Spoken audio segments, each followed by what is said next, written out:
Assalamualaikum warahmatullahi wabarakatuh. Perkenalkan, kami dari kelompok 10 atas nama Aisyah Nida Ulhaq, saya sendiri, Alia Fauzia Paradiba Wahab, Eka Nurfitriana, dan Dini Putri Pratiwi akan membawakan materi tentang abnormalitas, yang kedua tentang pandangan historis tentang perilaku abnormal, yang ketiga gangguan kecemasan, dan yang keempat gangguan somatoform, yang kelima gangguan disosiatif.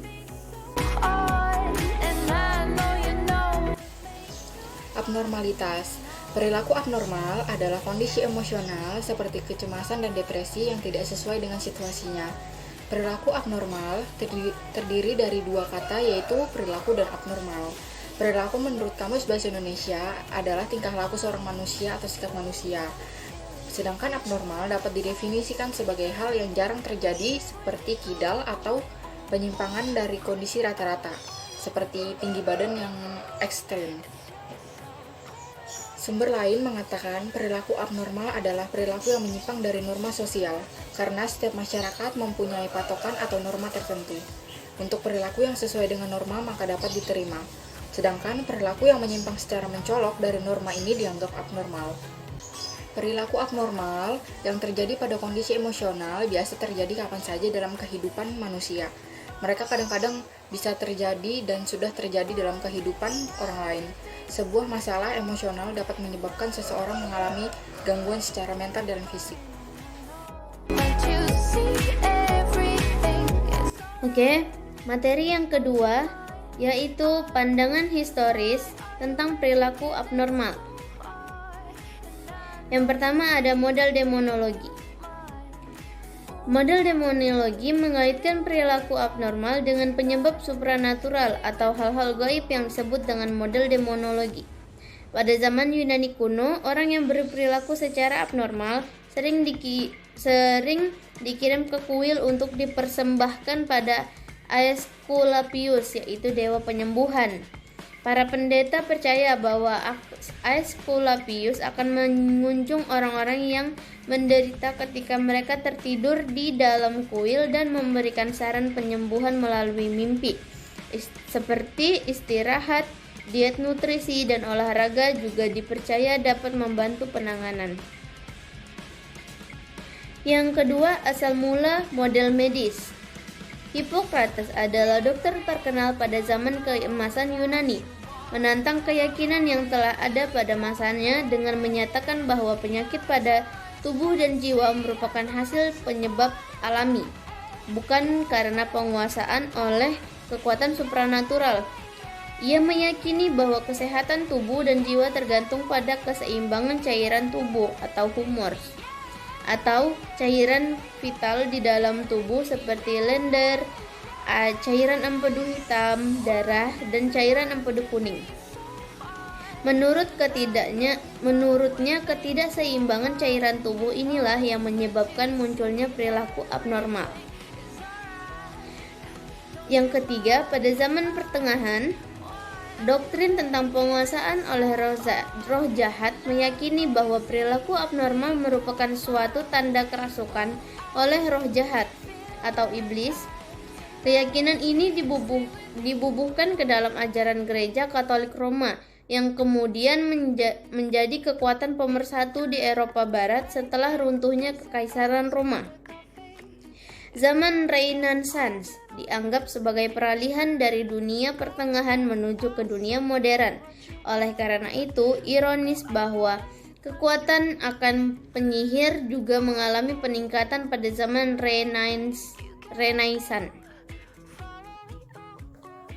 Nah, yang keempat itu ilmu sihir. Pada akhir abad ke-15 hingga akhir abad ke-17 merupakan masa penganiayaan besar-besaran terhadap orang-orang, terutama perempuan yang dituduh memiliki ilmu sihir. Akademisi modern pernah meyakini bahwa orang-orang yang disebut sebagai penyihir pada abad menengah dan zaman Renaissance sebenarnya merupakan orang-orang yang mengalami gangguan secara mental.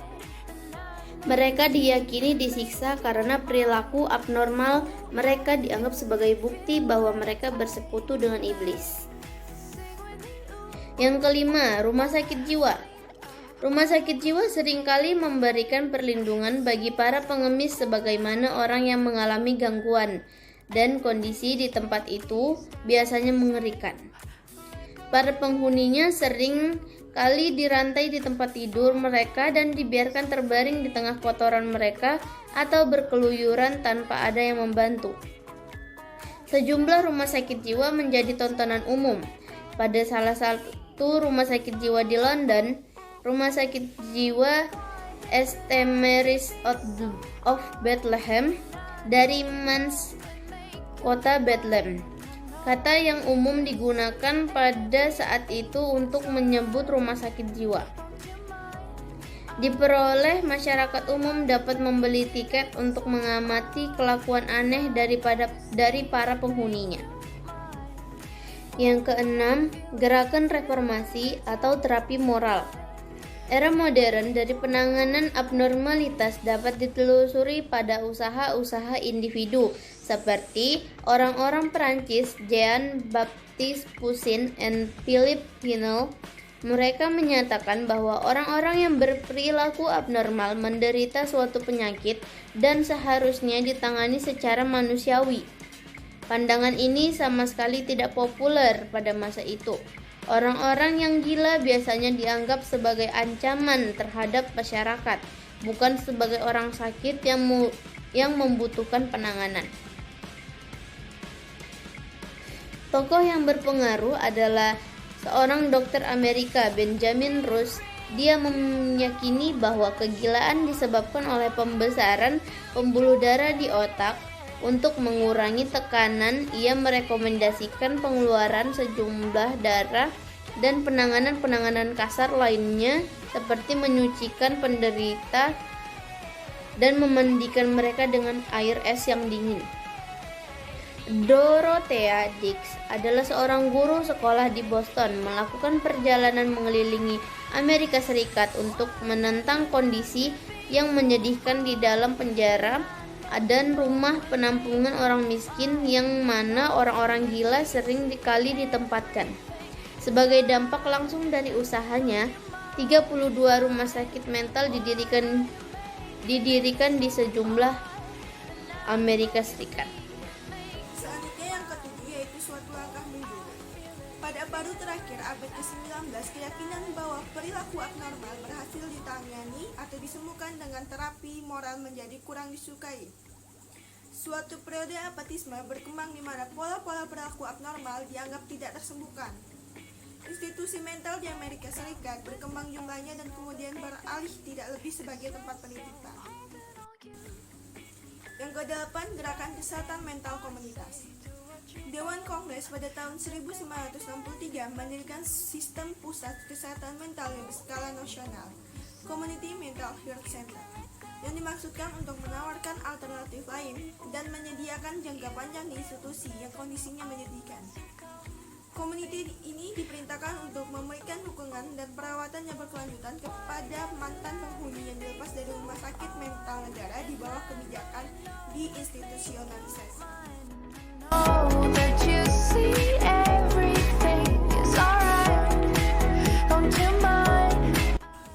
Materi ketiga yaitu tentang gangguan kecemasan. Gangguan kecemasan adalah rasa cemas berlebihan yang memengaruhi aktivitas sehari-hari seseorang. Kondisi ini biasa dialami oleh anak-anak maupun orang dewasa. Perlu diketahui, gangguan kecemasan ini bisa menyebabkan penderitaan dan mengganggu kemampuan seseorang untuk menjalani hidup yang normal. Jenis-jenis gangguan kecemasan ada 4. Yang pertama ada gangguan panik. Orang dengan kondisi ini memiliki perasaan teror yang menyerang tiba-tiba dan berulang kali tanpa peringatan. Yang kedua ada gangguan kecemasan sosial yang biasa juga dikenal dengan sebutan fobia sosial, yaitu gangguan yang melibatkan rasa khawatir berlebihan dan kesadaran diri tentang situasi sosial sehari-hari. Yang ketiga ada gangguan kecemasan umum. Ini adalah rasa khawatir yang berlebihan dan ketegangan yang tidak realistis. Yang keempat ada fobia spesifik, yaitu ketakutan yang intens dari objek atau situasi tertentu seperti ketinggian atau tempat yang sempit.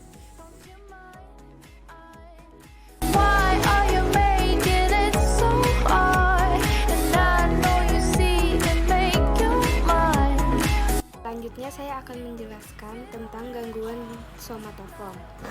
Gangguan somatoform merupakan salah satu jenis gangguan mental yang ditandai dengan adanya keluhan fisik seperti nyeri dada dan sakit kepala yang mengganggu kehidupan sehari-hari. Namun, pada penderita gangguan ini, semua hasil pemeriksaan dokter menunjukkan hasil yang normal. Jenis-jenis gangguan somatoform. Yang pertama, gangguan somatisasi. Penyakit ini ditandai dengan munculnya berbagai keluhan silih berganti, tetapi semua hasil pemeriksaan dokter normal. Yang kedua, hipokondriasis. Penderita meyakini bahwa ia memiliki satu diagnosis tertentu, misalnya meyakini bahwa dirinya mengalami kanker payudara meski hasil pemeriksaan normal. Yang ketiga, gangguan dismorfik tubuh. Penderita penyakit ini meyakini ada bagian tubuh yang cacat, padahal orang lain tidak ada yang memiliki persepsi yang sama. Yang keempat, gangguan otonom somatoform. Penyakit ini ditandai dengan munculnya gejala otonom seperti berdebar-debar atau keringat dingin tanpa ada penyebab yang jelas. Yang kelima, gangguan nyeri somatoform. Penyakit ini memiliki gejala berupa nyeri yang tidak dapat dijelaskan penyebabnya.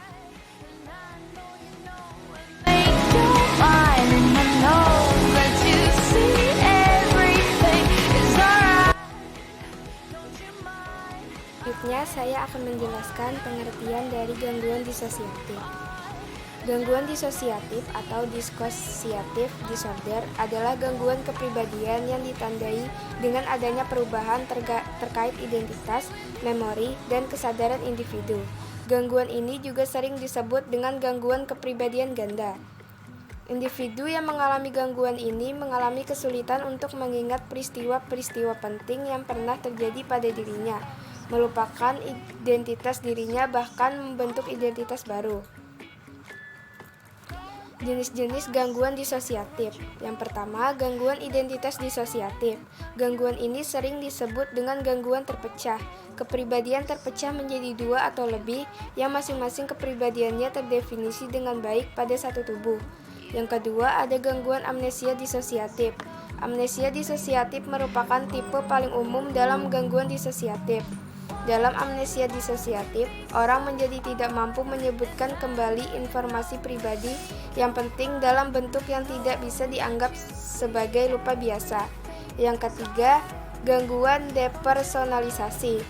Orang dengan gangguan ini akan merasa terpisah dari dirinya sendiri dan lingkungannya. Orang dengan depersonalisasi ini merasa seperti bermimpi atau bertingkah seperti robot.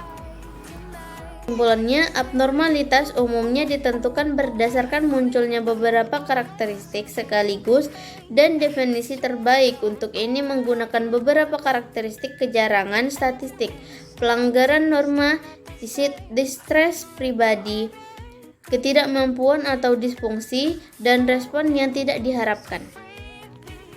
Dan juga kita mengetahui historis tentang perilaku abnormal.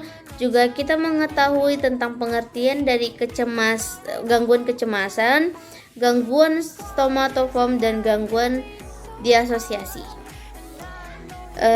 Sekian dan terima kasih. Saya ucapkan apabila ada kesalahan mohon dimaafkan, sengaja atau tidak. Terima kasih. Wassalamualaikum warahmatullahi wabarakatuh.